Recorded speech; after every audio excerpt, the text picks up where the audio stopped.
सबसे तेजी से बढ़ती भारतीय अर्थव्यवस्था अब चीन का विकल्प बनने का भरोसा बढ़ा रही है। इसकी वजह भारत के मजबूत प्रदर्शन के साथ ही चीन की कमजोर परफॉर्मेंस भी है।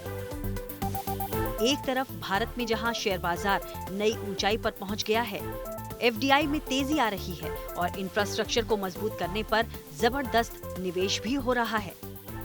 वहीं चीन रियल एस्टेट संकट, पूंजी के आउटफ्लो और आर्थिक चिंताओं का सामना कर रहा है। ऐसे में एक्सपर्ट्स का मानना है कि भारत चीन का वास्तविक विकल्प बनने का मजबूत दावा पेश कर रहा है।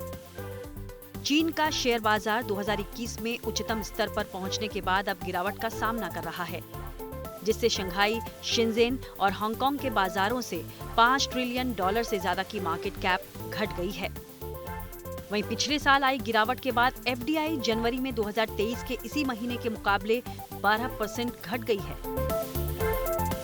वहीं तेज आर्थिक रफ्तार के सहारे भारत का शेयर बाजार रिकॉर्ड ऊंचाई पर पहुंच गया है।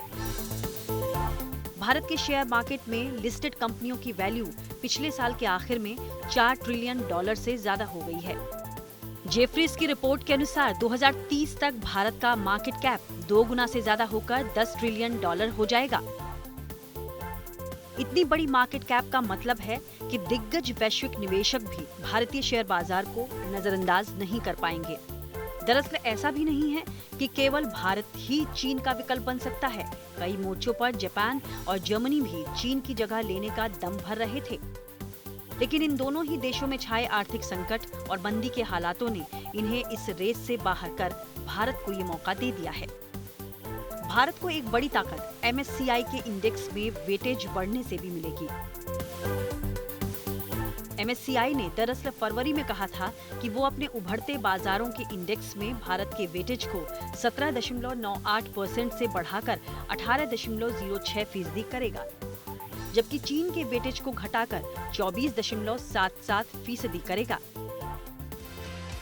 MSCI के इंडेक्स में अलग अलग देशों की ये वेटेज दुनिया भर के संस्थागत निवेशकों को रकम के आवंटन में मदद करती है।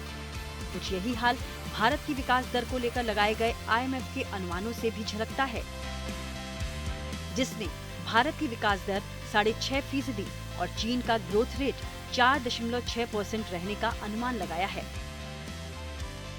इसके अलावा भारत के पक्ष में बढ़ती युवा आबादी से लेकर बढ़ती फैक्ट्रियों तक काफी कुछ है, जो इसे वाकई चीन के विकल्प के तौर पर स्थापित कर सकता है। वीडियो पसंद आया तो हमें लाइक, कमेंट, शेयर और सब्सक्राइब जरूर करें।